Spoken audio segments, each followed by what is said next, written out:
yung sauce niya! Black soup! Tikman natin ang bago ng udong. Nako, para masarap. Kakainin ko muna ha. Huwag kayo maingay ha. Titikman ko muna. Titikman na inyong batanggay niya.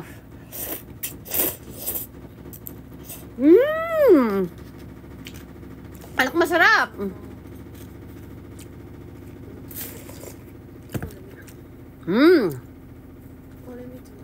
Masarap, anak. Tama-tama to sa mainit na panahon.